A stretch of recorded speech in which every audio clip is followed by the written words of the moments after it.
Apa itu fire detector? Fire detector ialah sistem pengesan kebakaran yang dapat membantu sekiranya penghuni rumah tidak berada di kawasan kediaman. Ia juga dapat meringankan beban bagi penghuni yang kurang upaya. Projek ini berkonsepkan bajet atau DIY kerana kami menggunakan bahan-bahan yang mudah didapati dan kos yang lebih murah. Pemasangan IR receiver.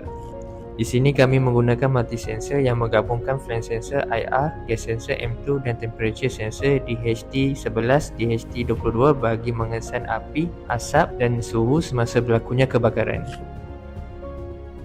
Kami menggunakan resistor bagi mengawal dan menghadkan arus dalam litar.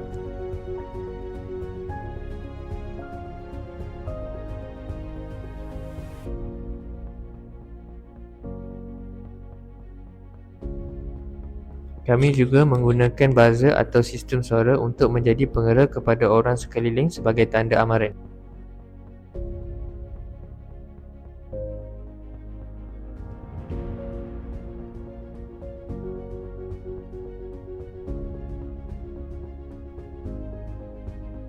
Bateri AA digunakan untuk membekal tenaga arus elektrik kepada setiap komponen bagi menghidupkan litar.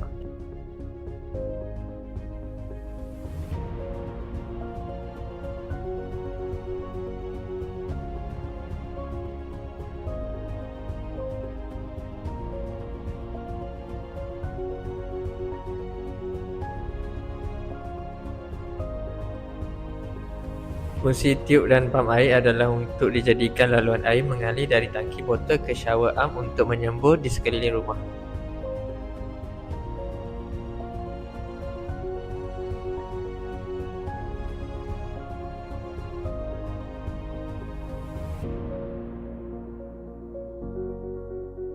Setiap komponen perlu dipatri dengan menggunakan timah untuk mencantumkan kaki setiap komponen bagi arus mengalir ke litar.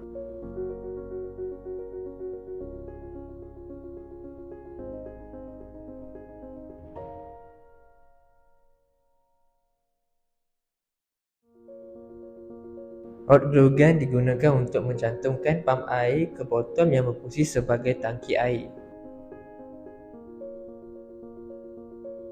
Komponen-komponen yang telah siap dipatri perlu diuji semula untuk memastikan kesemuanya berfungsi dengan baik.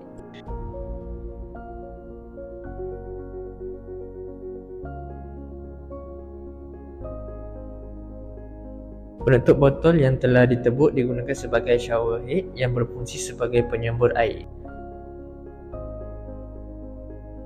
Boleh tekan. Selepas sistem pengera dihidupkan, air dialirkan dari tangki ke shower arm bagi memadam kawasan kebakaran. Di sini, air dapat memadamkan api kebakaran dalam tempoh 5 saat dan dapat mengurangkan risiko api merebak.